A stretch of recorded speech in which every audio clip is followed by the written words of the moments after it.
Reporter Yukari Kane looks to answer the question, can Apple stay great without its iconic leader? Kane interviewed nearly 200 sources, including former and current Apple executives and employees, in researching the book. Yukari Kane joins us now at Post 9 in a first on CNBC interview. Good morning. Now, we should be clear, you have pedigree here. You broke the story about the iPad, you broke the story about the liver transplant that Jobs was going through, and you broke the story about a new iPhone, the CDMA, which would break AT&T's monopoly. I did. What did you seek to do with this book? You know, I just wanted to explore what was going on now without Steve Jobs.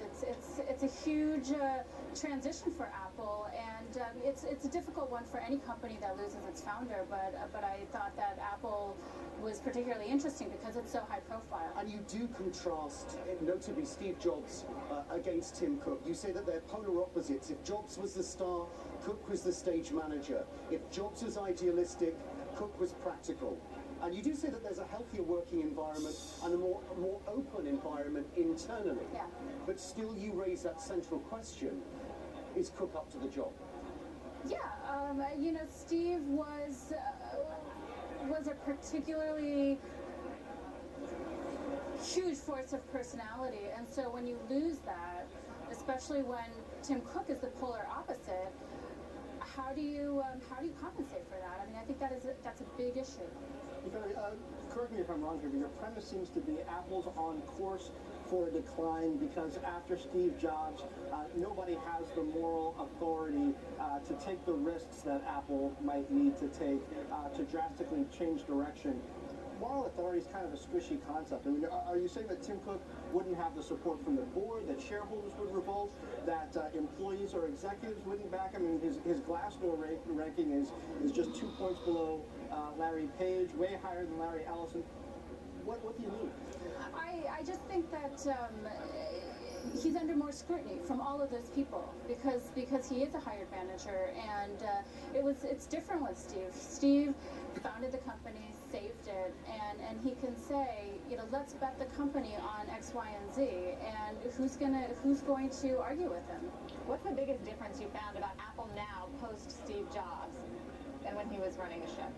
I think there's just much more process. Everything is logical. I mean, if you're talking about the bigger visionary innovation issue, you know, my question is who is the decider at Apple now that Steve is not around? Well, I just can't imagine it being Tim. That's a perfect segue to where I wanted to go. Do you feel as though you give enough credit to Johnny Ive and where he wants to take this company? A gentleman who's been there for 2 decades, who ate lunch with Steve Jobs every day, who, if there was one person within Apple who really could get inside of Jobs' brain and understand exactly where he wanted to take the products and the company at large, that's the guy. Do you give him enough credit? You know, I think it's possible. I think it's still too early to tell. You know, Steve used to say that he stood on the intersection of technology and the liberal arts, and I don't think there's one person that embodies that today and can decide and have all the troops following them. You know, I personally am not sure that Johnny has that. Well, where does the doubt, I guess, come in? I mean, if anybody is going to push the creative envelope post Steve Jobs at Apple, presumably it would be Johnny Ive. That he's not going to let a single product out of that door unless it is to the utmost quality, as if Steve Jobs had signed off on it himself. Well, you know, I think. First of all, I don't think that I'm not sure that Johnny has the following inside the company that Steve had. I mean, Steve says, we're going to go this way, and all the troops follow, right? Because it's his company, and I think Johnny is, Johnny certainly has a lot of authority at Apple, but there are others that... If I read what you have here, Tim Cook has authority. I mean, you can criticize him for being too steely, but he runs those meetings with an iron rod and people are trembling in them, so somebody does have authority. I think the bigger question here is, you know, people die within organizations, colleagues die, people die within families. It changes. It's never, ever the same again. And that's where your book seems to take us. Yeah.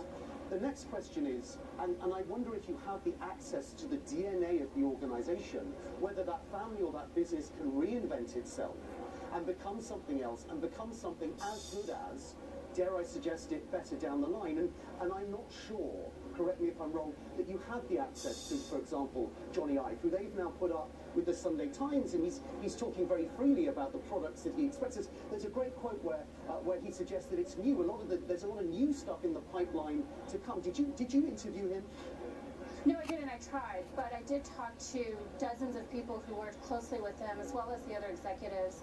And, you know, in some ways, I think it gives you a better view, because it gives you a 360-degree view, not just of what they think of themselves, because Johnny and Tim Cook and others have spoken on the record in interviews, and I had access to those, so I know what they think, but I also want to know what people around them think about what they say. Do you think an issue would be more that they're shell-shocked by their success and afraid to fail, or that they're just not capable of creating hits at the level that they did before? I mean, you and I both covered Apple years and years ago. They had the G4 Cube under Jobs, the iMac DV when they should have been doing music, iPod, Hi-Fi, Ping, mobile media. I mean, they had failures under Jobs. Arguably, their batting average is higher now.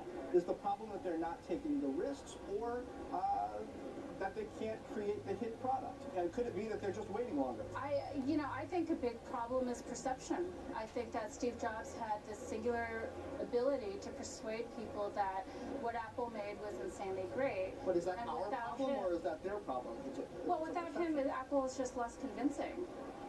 One of the things that people are talking about out of your book was a surprise revelation that perhaps Apple wasn't going to make the next new TV, or that Steve Jobs wasn't that enthusiastic about changing the television landscape. How did you get that anecdote? And I wonder what it says about what we can expect from Apple. You know, my heart definitely took a leap when my source told me this as well, and then I started checking with other people who were there as well and how they perceived it, and people who'd known Steve for a long time took it in a more measured way and took it as a message that Steve wanted them to focus on whatever they were focusing on at the moment.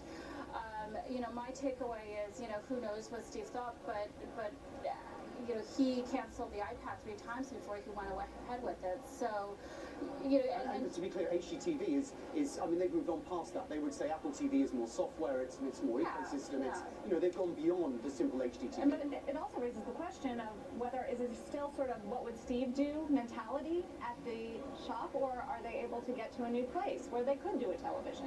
I think there still is, and I think part of the challenge is that everybody's got different ideas of what would Steve do. I mean, I saw that myself in my interviews, and so the question is, whose version are they going to take, and whether the troops will follow. What do you think Steve Jobs would have made of your book?